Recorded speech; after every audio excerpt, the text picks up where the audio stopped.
ახლა სახლში სადაც ჩვენ ვიმყოფებით, არც ჯერ ახალხს რო ვეუბნები, რომ ეს არის ჩემი მე-15 ბინა, რომელიც 30 წლის განმავლობაში გამოვიცვალე.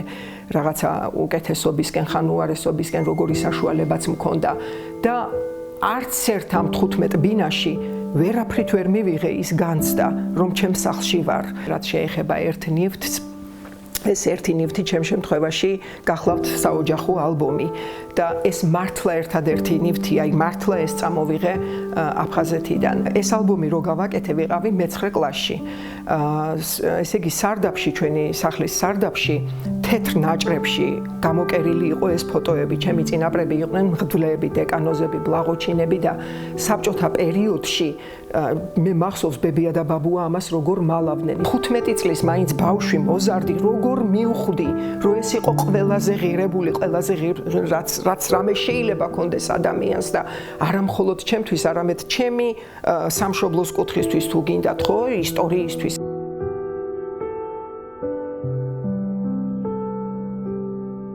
როდესაც აგვისტოში 1993 წლის აგვისტოში უკანასკნელად ვტოვებდი ჩემს სახლს, ცხადია ვერაფერს ვერ წამოვიღებდი, იმიტომ რომ მამას სადღაც თვითმფრინავში როგორღაც უნდა უკაცრავად ამ სიტყვაზე და შევეტენე, ფიზიკურად კარგად გახსოვთ, ეხლა ვინც იგაურიყართ, რომ ეს იმ დროს იყო შეუძლებელი. გულში ჩავიხუტე, ასეთი მწვანე პარკი იყო რაღაცა, იმაში ჩავდები და აი ასე გულში მეკავა, ეს ალბომი გულში ჩახუტებული ავედი თვითმფრინავში.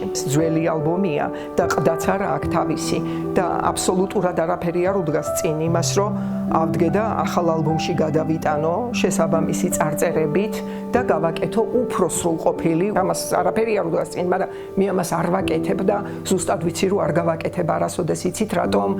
ამას რო ვაკეთებდი და ჩემი წინაპრების ფოტოებს მე-19 საუკუნის ბოლოდან შემორჩენილს, როცა მე ვაგროვებდი და ვაკრავდი, ვიყავი პატარა გოგო და ცხოვრობდი ჩემს სახლში, სოხუმში და აი სითბო მოყვება აი ამ გვერდებს, აი ჩემი ბაბუას წერილი. ქალიშვილი რო გაათხოვა აფხაზეთში, მისწერა რომ არ შემარცხვინო ჩემი ოჯახის შვილობა, არ შეარცხვინო ისეთი ქალი გამოდიო. ეხლა ეს როგორ გონიათ, როგორ შეიძლება ეს მე ამოვიღო და სხვაგან გადავაკრა.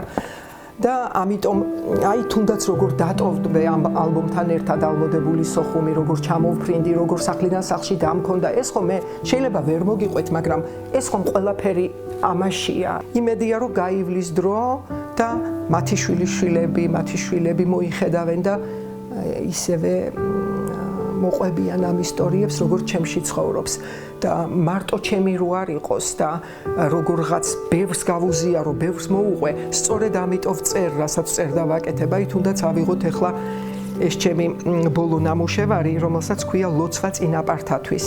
აი ეს ფოტოები, რომლებიც ამ ალბომშია, გამოვიტანე გარე ყდაზე, აი დოკუმენტური მასალებით, წყაროების სახით გამოვიტანე, რასაც აქ ვწერ და ესეც მათ ხსოვნას მიუძღვენი, იმიტომ რომ მიმაჩნია, რომ ძალიან დიდი ადამიანები არიან და მართლა აფხაზეთის კულტურის, აფხაზეთის განათლების საქმეში ძალიან დიდი როლი მიუძღვით.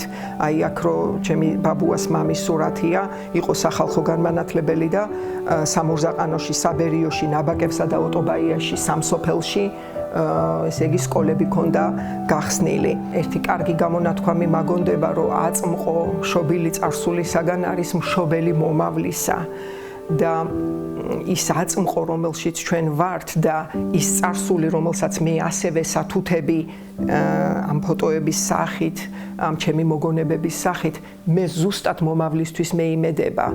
მე ვფიქრობ, რომ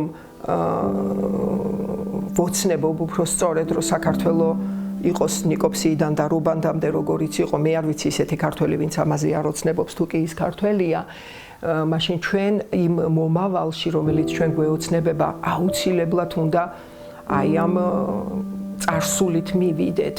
ამიტომაც ვესათუთები იმას, რომელიც სოხუმიდან წამოვიღე, რომელიც ჩემი სახლია ამ წუთას, ასეთი გადატანითი მნიშვნელობით.